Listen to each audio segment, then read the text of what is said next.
One incident at the military base at Marchwood, used to assemble the components for Mulberry across the water from Southampton, caused alarm, raising the spectre of sabotage when the cement failed, possibly caused by sugar in the mix, as the aggregates and batching all checked out.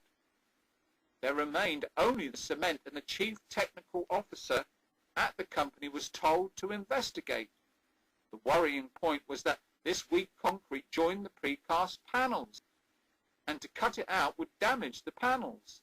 There was no time to get new panels, as the moulds had all been dismantled as the contract was already finished. What had actually happened was that the cement had come from a different works, and the chemist had had a brainstorm. The cement which had been produced was low-heat Portland cement, but he had allowed it to go into rapid hardening bags. Fortunately, in this case, if the low-heat cement was true to form, the strength of the concrete would be sufficient to give a safety factor of about 2, and the consulting engineers decided to go ahead, and everyone breathed again. Wave attenuation, or the production of sheltered water, was a particularly difficult problem for the design team of the Mulberry Harbour in World War II. During the voyage to the Quebec Conference in August 1943, Lord Mountbatten staged a makeshift demonstration, providing the wave motion using a broom. Upon the command of more waves, the broom was vigorously pumped up and down in order to simulate the English Channel swell. The paper ships were all lost. The exercise was then repeated, but this time the replacement ships were protected with an inflated life preserver simulating the breakwaters. And in the end, 3 systems were used: concrete caissons, called phoenixes, floating cruciforms, bombardons, and sunken block ships, affectionately termed gooseberries.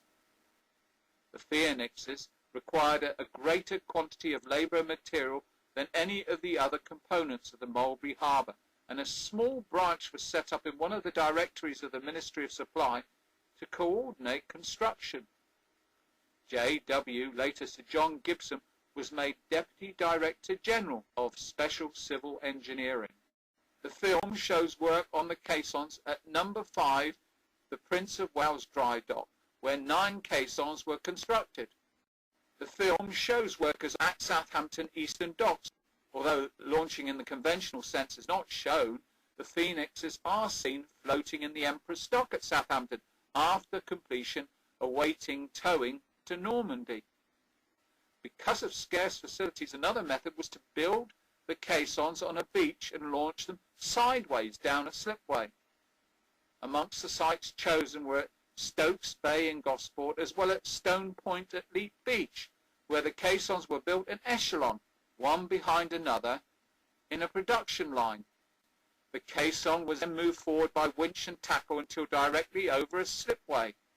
Final stages of construction were completed while the caisson lay moored off the beach.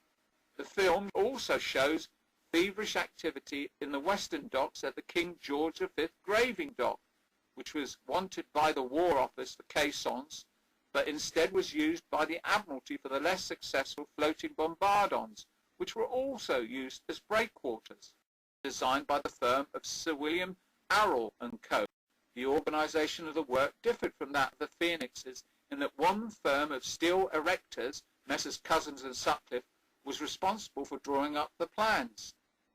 The King George V at the time was the largest dry dock in the world.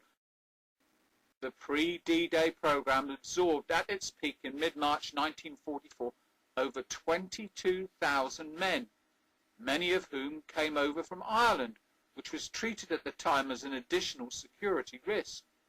They included 10,500 labourers, 1,300 scaffolders, 5,000 carpenters, and 770 steel fixers. Even this total was not enough. 1,000 carpenters had to be transferred from the Admiralty, while over 1,000 tradesmen were released from the army to build the caissons. Although whilst at Southampton, they were never made aware of the true purpose of their work on the so-called floating pontoons. Since World War II, discussion has arisen regarding the wartime resources devoted to the construction of Mulberry. But hindsight never won a war, and by means of a single brilliant technical device, the Allies were able to make the Atlantic fortress irrelevant, not by force of soldiers or civilians, but by British engineering.